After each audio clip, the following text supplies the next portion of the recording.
The Project Grant Scheme is the National Health and Medical Research Council's largest annual research funding program. Each year, high-quality independent grant review panels undertake assessment of eligible project grant applications. Over 6 weeks from the end of July to mid-September, members of the research community will gather to assess around 3,800 applications. This will involve approximately 37 panels, each with between 8 and 15 members. Panels will meet for a week to assess around 70 applications each. After applications have been received in March, NHMRC's Assigners Academy ensures that each application has been assessed by external assessors and receives up to 2 independent external assessor reports. Meanwhile, panel members receive their allocation of applications, adjusted for conflicts of interest. A primary and secondary spokesperson will have already been selected for each application. Their role is to assess the applications and score them across 3 criteria: scientific quality, weighted 50%, significance of the expected outcomes and/or innovation of the concept, weighted 25%, and team quality and capability relative to opportunity, weighted 25%. Each panellist will have been asked to act as primary spokesperson for around 10 applications and as secondary spokesperson for a further 10. When reviewing applications with career disruptions, panellists take into consideration that career disruption, including pregnancy, major illness and carer responsibilities, can have long-lasting impacts on a researcher's career progression. These types of disruptions may not only impact negatively on publication rates, but can severely diminish the opportunity to establish an international reputation or apply for funding. Panel members need to consider the impact of career disruption when scoring applications, and should familiarise themselves with the instructions on career disruption that are provided on the NHMRC website. Applicants receive their primary spokesperson and external assessors' reports and are invited to provide written responses to these reports, the rebuttal process. The primary and secondary spokespersons then review the assessors' reports and the applicant's rebuttal before rescoring the applications.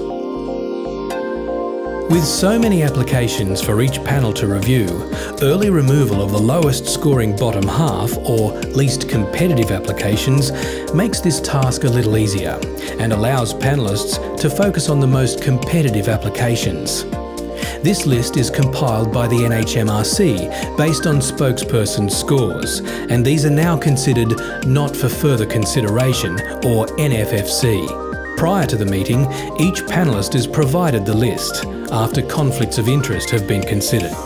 Panellists have the opportunity to rescue 1 application from the NFFC list prior to the meeting. Any rescued applications will then be assessed in full by the GRP. Each grant review panel is led by a neutral and independent chair on behalf of the NHMRC. Chairs are experienced researchers or senior NHMRC officers with extensive peer review experience. They ensure that no panellist exerts undue influence, that all applications are treated fairly, and they keep the process on time. Chairs also manage any conflicts of interest. They ensure all career disruptions are considered. They make a written dot-point summary of the key review outcomes and lead budget discussions. Assistant chairs aid their chair and summarise key points made by panellists, especially those which include changes to budgets. A high-quality review process depends on collegial and professional behaviour. It's vital that all panellists declare any personal or professional relationships or institutional affiliations that could unduly influence an application. The confidential nature of the process must be maintained at all times and in perpetuity. Should any contentious issues arise that require assistance to resolve, chairs and panellists can obtain information and guidance from senior NHMRC officers.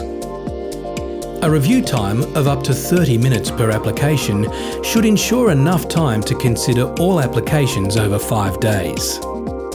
The cycle of an application in the grant review panel process starts with the chair announcing the app ID, title, CIs, their institutions, and any conflicts of interest. Once all conflicted panel members have left the room, the chair will announce the scores from the primary and secondary spokespersons. The primary spokesperson discusses the application, focusing on its strengths and weaknesses in relation to the 3 specific assessment criteria.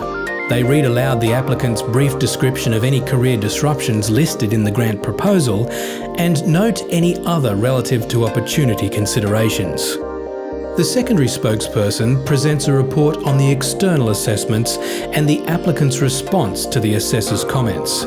They may also briefly comment on the assessment criteria, but they do not reiterate the primary spokesperson's comments. Following discussion by the primary and secondary spokespersons, the application is then discussed by the whole GRP. The chair invites all members to comment on the application and raise any issues they may have. Once the chair is satisfied that all panel members have had the opportunity to provide comment on the application, the primary and secondary spokespersons then reveal their final scores between 1 and 7 in all 3 assessment categories. It should be noted that as a result of the panel discussion, these scores may be different from those announced at the introduction of the application. The chair ensures that the scores for each category are a true reflection of the comments from both spokespersons. All panellists, including the primary and secondary spokespersons, then complete score sheets for the application in a secret ballot and forward them to the secretary, who will enter them into a database and announce the final scores to the grant review panel. When the application has been reviewed and scored, the panel begins budget discussion if it has an overall score in the top half of Category 5. Budget discussions proceed for applications with a category score of 5 for new investigator, electromagnetic energy and hearing loss prevention applications, and applications on the Indigenous GRP with a category score of 4 and above also have a budget discussion.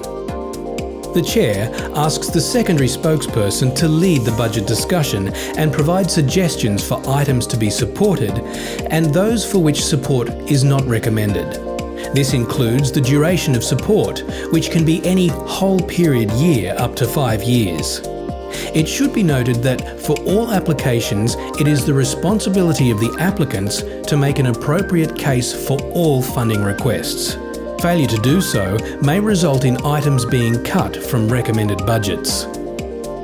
NHMRC encourages support of highly innovative ideas.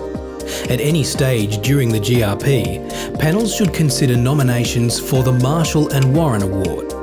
This award recognises applications that are considered highly innovative or maybe high risk, but which may also offer the prospect of significant gains in new knowledge and/or concept development. Each grant review panel can choose to ultimately nominate just one application for this award from an initial shortlist for consideration by the NHMRC, but it should be noted that the application must have a category score of 4 or above. During all GRP discussions, an independent observer, a highly respected volunteer representing the broader community, may be present to listen to the GRP process for short periods. They report daily to the CEO or senior NHMRC staff and the GRP chairs. In addition, early career research observers may also be present as an introduction to peer review at NHMRC. Towards the end of each day's deliberations, a reconciliation of applications reviewed takes place. This process gives GRP members an opportunity to raise any concerns regarding applications that have been reviewed throughout the day. After the GRP meetings conclude, scores are linearised. Application funding recommendations based on these scores are made to the Research Committee, NHMRC Council and ultimately the Minister for Health. Subsequent to ministerial approval, applicants are advised of their outcome through RGMS. So this is a final thank you from me as the CEO of the NHMRC. We really appreciate the fact that so many of you so readily agreed each year to be on our grant review panels or any of our other peer review panels for that matter. And of course the many thousands of people who write external reviews, written reviews, so the GRPs can do their work with high quality. And high quality is really important here. Through you, NHMRC uses peer review to make the right decisions on what to fund each year. This is the taxpayers' money, this is money spent on behalf of the general public. And so we are very keen each year, and you contribute to that by making sure that when we are deciding what to fund, it's on the basis of peer review and the highest quality peer review that we can manage. And that depends on the high quality work that you do as GRP members using the peer review that so many other people contribute each year. We're really grateful to your contributions. We're impressed every year about how readily Australian health and medical researchers agree to be members of peer review panels. We know it's a lot of work, and so again, thank you very much from all of us here at the National Health and Medical Research Council.